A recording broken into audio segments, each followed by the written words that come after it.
On est ici en partage de cœur avec Maman Avelina qui est venue nous rendre visite au Pays Basque. Est-ce que tu peux nous dire pourquoi tu es venue nous rendre visite?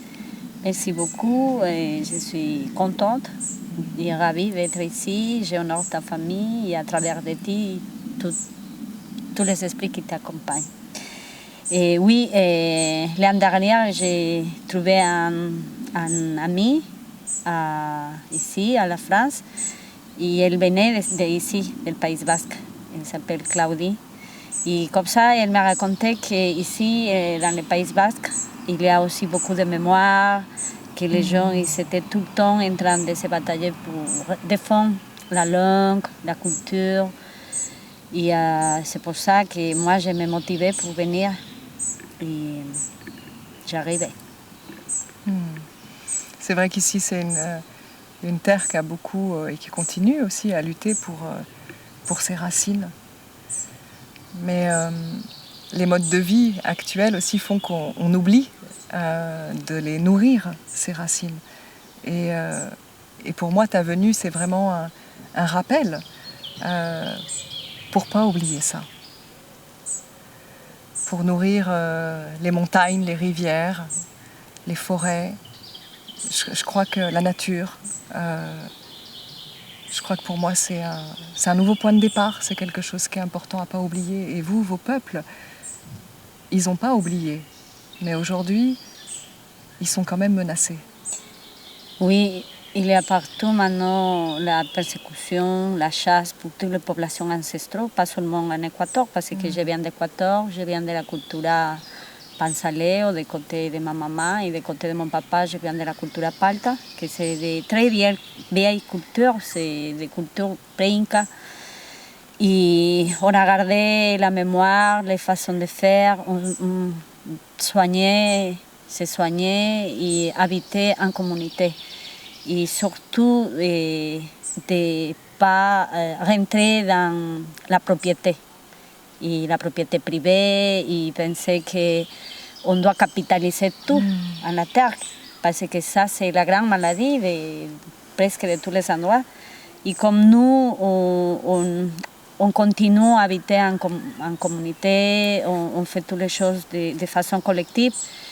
Et on ne prend pas les choses qu'on n'a pas besoin. Et quand on prend, on redonne.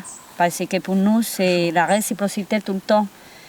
Et je suis venue pour ça, parce que c'est vrai que chez nous, c'est pas évident.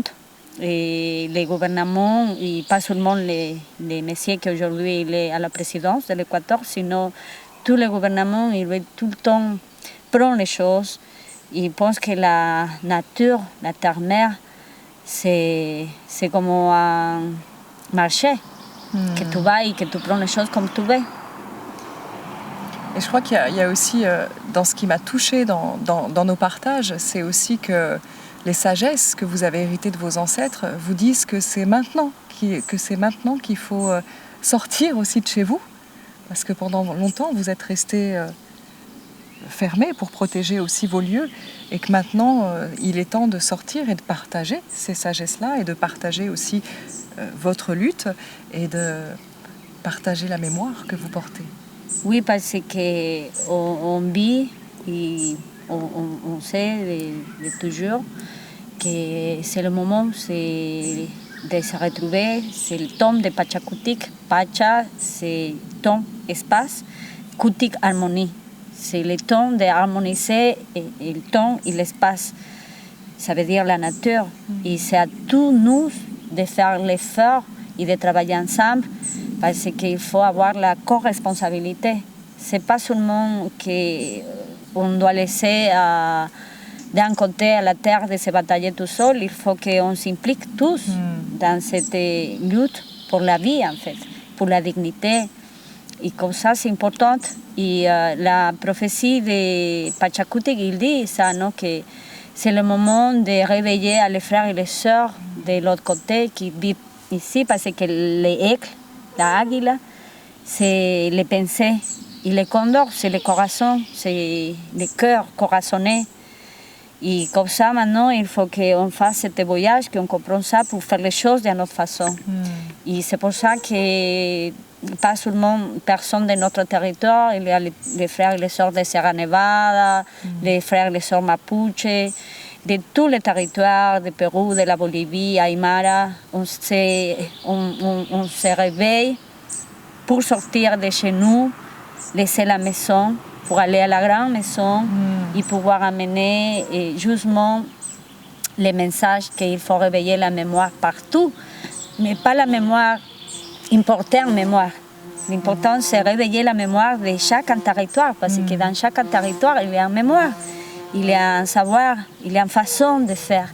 Et c'est ça qu'il faut réveiller. On ne peut pas y aller à importer, amener en mémoire qui ne nous pertenait pas, qui ne nous convient pas, sinon on va faire les mêmes choses. L'extractivisme, on va extraire une façon de faire et amener à un endroit qui il y a une autre façon de se lier. Et c'est ça qu'il faut lier. Je crois que c'est vraiment le moment dans les partages qu'on a eu ensemble. Tu vois, ici, j'essaye de réactiver aussi à ma manière cette mémoire, surtout au niveau des vieilles médecines, des plantes qu'on a ici, des champs qu'on a ici, des montagnes qu'on a ici, des animaux, de faire avec ce qu'on a ici. Et on peut s'inspirer des êtres comme vous qui ont gardé les mémoires, mais on a le devoir de réactiver ça chez nous. Et pour qu'après on puisse se réunir, et chacun avec ses mémoires. Et je crois que c'est vraiment important. Et moi, ce qui me touche aussi, c'est que vous avez gardé tellement de mémoire de soins avec la nature, avec les plantes, dont vous êtes gardien, et que, comme tu dis, il y a aussi des menaces sur ces plantes, sur ces soins qui se commercialisent ou qu'on vient couper sans redonner, qu'on vient prendre sans redonner. Et c'est touchant parce que je vois à quel point ici ça devient très classique de dire je vais faire une cérémonie cacao, je vais prendre l'ayahuasca, et il y a vraiment quelque chose de déraciner et de se dire mais est-ce que c'est légitime? Je ne sais pas. De ne pas prendre soin de ces médecines-là à partir du moment où on les utilise. Oui, tu t'imagines si tu prends, c'est comme banalisé aussi. Et moi-même, et dans notre différents territoires, on dit, c'est vrai qu'ils prennent, on réfléchit en disant, qu'est-ce que les gens ils prennent? Ils prennent une médecine, un esprit sacré, ou ils prennent la matière pour faire réagir à la matière. C'est ça, parce que si on ne prend pas soin, et on n'est pas connecté à les esprits des différentes plantes, médecines, plantes sacrées, pouvoirs, et ça ne passe pas du tout en fait. Pendant qu'ici, il y a la médecine aussi, il faut réveiller parce que vous êtes liés ici à cette nature, à cet entourage, vous se connaissez tout le temps, il y a déjà une intimité, une relation en fait. Mais si tu amènes la médecine d'un autre côté, les rêves, les visions, ils sont connectés à chaque territoire parce que la mémoire, la plante, cet esprit, il se nourrit de la mémoire de l'endroit où il est né, où il est grandi. Comme ça, les gens, ils voient des papagayos, des perroquets, de la boa dans les visions.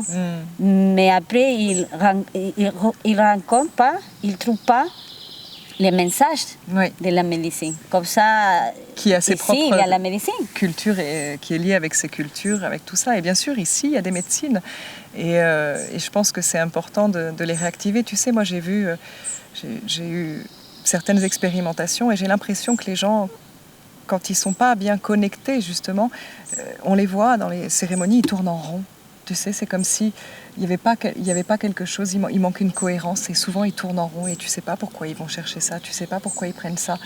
Et comme s'ils se perdaient dans quelque chose, où ils ne rentrent pas forcément dans la bonne spirale. En tout cas, c'est vraiment ce que j'ai eu observé, pas tout le temps, mais très souvent. Et ça me semble tellement juste de prendre des choses qui sont en résonance avec le petit bout de la terre dans lequel on vient. Ouais. Merci de prendre soin de ça. Pour tous, merci de venir nous le rappeler, nous honorer avec ça. Et je voudrais terminer avec quelque chose qui m'a touchée aussi, c'est avec cette grande humilité, ce combat des femmes que vous menez. Est-ce que tu veux nous en parler un peu de ces femmes qui se rassemblent pour marcher ensemble, pour dire non? Oui, maintenant, chez nous, on a réveillé la mémoire des gardiennes, mais qu'on sait bien que c'est la femme, parce que c'est la femme qui a les petits enfants aussi. On prend soin tout le temps de la vie. Et on a vu que aussi les garçons, ils sont en train de se disputer les mêmes pouvoirs qui nous violentent, les mêmes pouvoirs qui sont en train de nous massacrer, tout ça. Et comme ça, on a dit maintenant, il faut qu'on réveille aussi l'esprit guérisseur de la femme. Et parce que la femme, elle est liée à la terre. Et la terre, c'est elle qui prend soin de nous aussi. Et comme ça, on a dit maintenant, il faut faire. On ne s'est pas réveillé pour batailler avec personne. On ne veut pas y aller à la base, pas derrière, mais oui, à côté de chaque personne qui comprend que maintenant, il faut amener pour la lutte, la danse, les chants, tous les plans sacrés, l'affectivité, amener la fraternité, amener l'affecto, le câlin.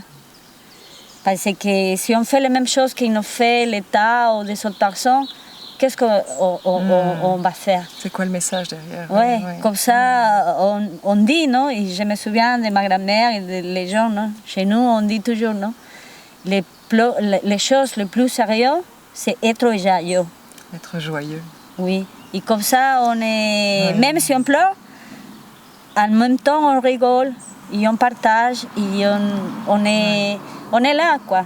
C'est ça. Une telle capacité à garder la joie. Tu es tellement accompagnée pour garder la joie, et je pense qu'il y a la force de la communauté qui t'habite aussi, et enfin qui est indissociable. Et pour moi, c'est admiratif. Merci. Merci de ce message d'humilité et de joie à l'intérieur de l'adversité. Merci à toi, Aline. Merci. Pai yu panchani. Chas nakaju. Pai.